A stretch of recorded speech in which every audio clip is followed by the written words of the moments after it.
BJP के नेता प्रधानमंत्री नरेंद्र मोदी के बारे में और खुद नरेंद्र मोदी गाहे बगाए अपने बारे में वो कहते हैं कि मोदी जी का कद इतना बड़ा है, मोदी जी के ऊपर लोगों का विश्वास इतना बड़ा है कि मोदी जी जो कहेंगे, मोदी जी जो फैसला लेंगे, जनता उसको मान लेगी। चाहे वो जीएसटी का फैसला हो, चाहे नोटबंदी का फैसला हो, चाहे लॉकडाउन का फैसला हो, हर किसी को जनता मान लेती है, जनता थाली ताली बजाती है। लेकिन क्या अब चीजें बदल रही हैं? क्या अब हालात ऐसे हो गए हैं कि मोदी जी को, बीजेपी के नेताओं को लग रहा है कि जमीन सरक रही है, दरक रही है, और इसीलिए उन नेताओं को सामने किया जा रहा है जो विपक्ष के अंदर से निकल करके आए हैं, और इसीलिए उनको सामने करके बयान दिलवाए जा रहे हैं ताकि विपक्षी एकता की जो धुरी बन रही है उसमें छेद हो सके।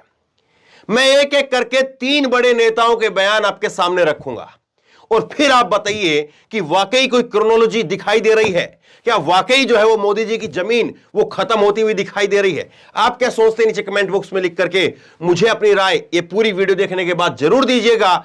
आप एक एक करके सारे पहलुओं को देखिए, आखिर तक इस वीडियो को देखिए। मैं 3 बड़े नेताओं का बयान आपको दिखाऊंगा, जिसमें सिंधिया का बयान, ज्योतिरादित्य सिंधिया का बयान है, गुलाम नबी आजाद उनका बयान है, और मायावती जी का बयान है। 3 बड़े बयान जो है मैं आपको दिखाऊंगा। लेकिन शुरुआत में आपको स्मृति ईरानी के बयान से मैं आपको करता हूं। स्मृति ईरानी का यह बयान आप देखिए।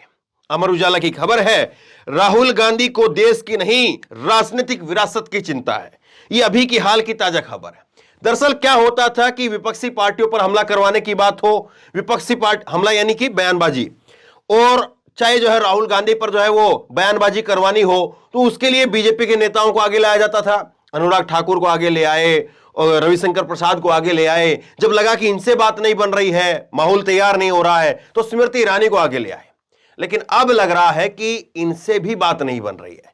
स्मृति ईरानी के चेहरे से, उनके बातों से भी वो असर नहीं पहुंच रहा है, फीका पड़ रहा है, और इसीलिए कुछ और चेहरे लाए गए हैं। कौन कौन से चेहरे हैं? गुलाम नबी आजाद और सिंधिया, और उसके साथ में मायावती जी का बयान है, वो भी इसके साथ जोड़ा जाए या ना जोड़ा जाए, आप बताना। आप देखिए सिंधिया का बयान, आप देखिए सिंधिया का बयान है राहुल गांधी की डिस्क्वालिफिकेशन के ऊपर वो बोले हैं। एबीपी न्यूज की खबर है, राहुल गांधी पर हमला, कहा धमकी के लहजे में लड़ रहे हैं लड़ाई, कोर्ट पर दबाव बनाने की कोशिश है। तो स्मृति ईरानी जो बात कह रही थी, बात बनी नहीं, और इसके बाद में सिंधिया को लाया गया, और सिंधिया को ला करके जो है वो कहा गया कि देखिए साहब, ये जो है वो स्मृति ईरानी, वो राहुल गांधी जो है वो कोर्ट के ऊपर दबाव बना रहे, कांग्रेस पार्टी कोर्ट के ऊपर दबाव बना रहे हैं।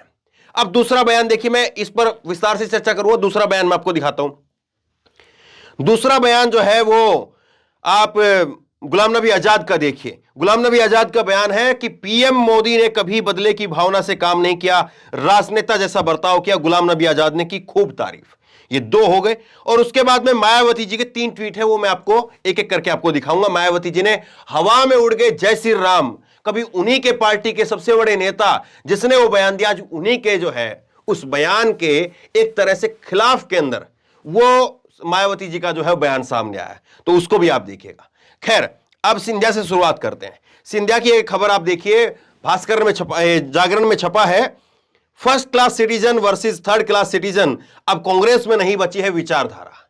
अब जो है वो ये बताया जा रहा है सिंधिया के जरिए कि फर्स्ट क्लास सिटीजन वर्सेस जो है वो थर्ड क्लास सिटीजन। ये बात अलग है कि सिंधिया जो है वो अपने आप को श्रीमंत बुलाते हैं, राजशाही परिवार से आते हैं। अमित शाह भी घर गए तो अमित शाह भी जो है उनके राजमहल में गए। लेकिन किस तरह से चीजें कही जा रही वो आप देखिए, ये आप विस्तार से में खबर देखिए। फर्स्ट क्लास सिटीजन कांग्रेस के लिए कुछ लोग हैं। सिंधिया ने कहा कि कांग्रेस के लिए फर्स्ट क्लास सिटीजन जो है वो गांधी परिवार है, और बाकी जो लोग हैं वो थर्ड क्लास सिटीजन है, जैसे कि आप और हम सब लोग हैं। और इसीलिए उन्होंने पिछड़े वर्ग को कलंकित करने का काम किया है, ओबीसी वर्ग को कलंकित करने का काम किया है। जबकि कल मैंने आपको खबर दिखाई थी कि मोदी जो है वो बिहार के अंदर और गुजरात के अंदर ओबीसी की जो सेंट्रल लिस्ट है उसके अंदर कोई जाति नहीं है। ओबीसी जाति के अंदर वो मोदी कोई जाति ही नहीं है, तो फिर भी कहा जा रहा कि पिछड़े का अपमान। खैर, आगे देखिए आप इसी में, सैनिकों की पिटाई हुई जैसा वक्तव्य दिया, ऐसी कांग्रेस की कोई विचारधारा नहीं बची है, उनकी केवल एक विचारधारा है, वो देशद्रोही की विचारधारा, देश के विरुद्ध काम करने की विचारधारा। देखिए कैसे कैसे शब्द कहे जा रहे हैं, कैसी कैसी बातें कही जा रही हैं, और इसके लिए सिंधिया को आगे किया गया है। सिंधिया जो है वो सीधे मोर्चे पर उनको भेजा गया है।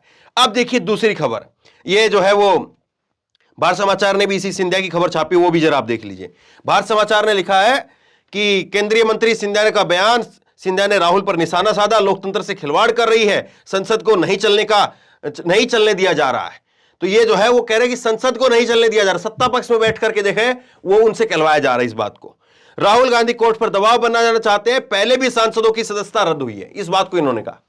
अब यह बात नहीं बता रहे हैं कि राहुल गांधी की सदस्यता रद्द हुई है और इससे पहले भी सदस्यता रद्द हुई है, सही बात है, लेकिन राहुल गांधी पहले ऐसे सांसद हैं, देश के पहले ऐसे सांसद हैं जिनकी सदस्यता मानहानि के केस के चलते रद्द हुई है। और मानहानि का केस भी क्या था, मोदी सरनेम का इस्तेमाल किया, उसको लेकर के अधिकतम 2 साल की सजा हो गई। सवाल यह है, अगर कोई और आरोप लगता राहुल गांधी की सजा जाती तो शायद इतना जो है विपक्ष लामबंद नहीं होता, लेकिन विपक्ष जो है अब यह सवाल को खड़ा कर रहा है।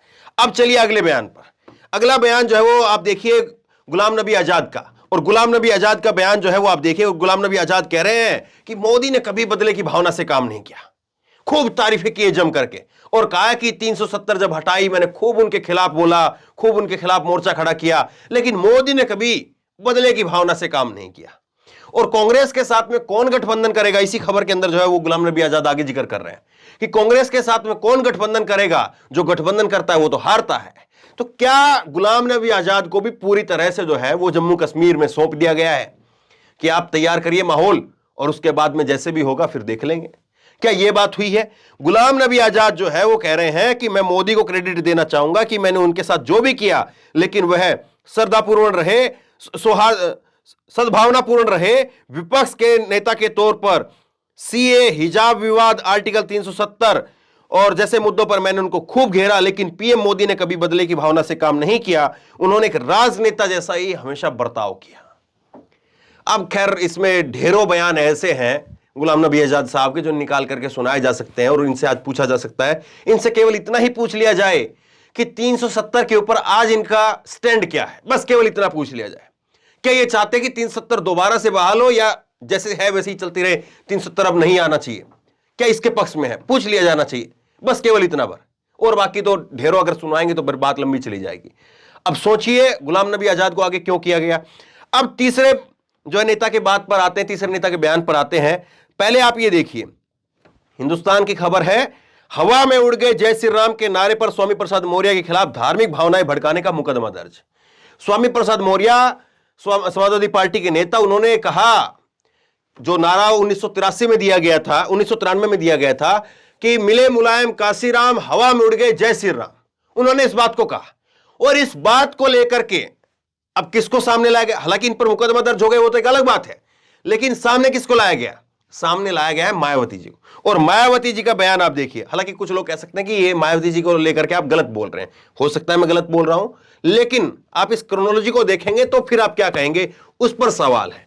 देखिए आप जरा, ये मायावती जी के 3 ट्वीट है। मायावती जी का पहला ट्वीट आप देखिए, सपा प्रमुख की मौजूदगी में मिले मुलायम काशीराम, हवा में उड़ गए जय श्री राम के नारों को लेकर के रामचरितमानस विवाद वाले सपा नेता पर मुकदमा होने की खबरें आज सुर्खियों में है। वास्तव में यूपी के विकास व जनहित के बजाय जातिवाद, द्वेष व अनर्गल मुद्दों की राजनीति करना सपा का स्वभाव रहा है, यह मायावती जी ने कहा है। इसके बाद दूसरा देखिए आप, यह हकीकत लोगों के सामने बराबर आती रही है कि सन 1993 में मान्यवर श्री काशीराम जी ने सपा बसपा गठबंधन मिशनरी भावना के तहत की थी, लेकिन मुलायम सिंह यादव के गठबंधन का सीएम बनने के बावजूद उनकी नीयत पाक साफ न होकर के बसपा को बदनाम करने व दलित उत्पीड़न की जारी रखने की रही। तीसरे ट्वीट में वो लिखती हैं कि इसी क्रम के दौरान अयोध्या, श्री राम मंदिर व अपर कास्ट समाज आदि से संबंधित जिन नारों का प्रचारित किया गया था वे बीएसपी को बदनाम करने व सपा की शरारत व सोची समझी साजिश थी।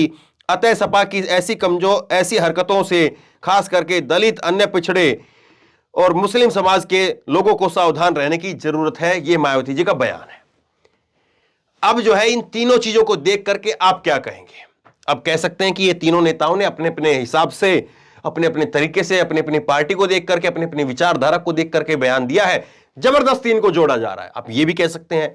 आप ये भी कह सकते हैं कि देखिए साहब, अब बीजेपी के नेताओं को जो है वो मैदान में नहीं बल्कि दूसरे नेताओं के जरिए जो है, अगर एक गठबंधन वहां पर 18, 19, 20 पार्टियों का बन रहा है तो यहां पर भी जो है एक अलग तरीके का गठबंधन जो हो तैयार किया जा रहा है।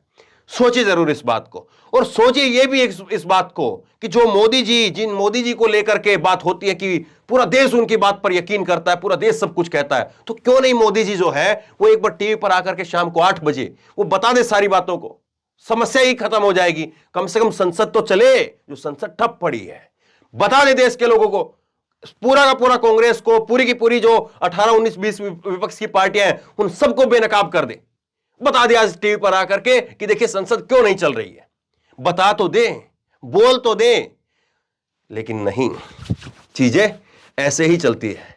आप शेयर कीजिए खबर को, और आप क्या समझे, आप क्या सोचे, वो नीचे कमेंट बॉक्स में लिख करके मुझे जरूर बताइए। और इसी तरह तमाम खबरों के लिए ऑनलाइन न्यूज इंडिया को सब्सक्राइब कीजिए, साथ में जो बेल आइकन है घंटी उसको जरूर दबाइए, ताकि जैसे कोई खबर अपलोड करें उसकी नोटिफिकेशन सीधे सबसे पहले आपको मिल सके। धन्यवाद। इस खबर को अभी लाइक करें, शेयर करें, अभी चैनल को सब्सक्राइब करें और घंटी जरूर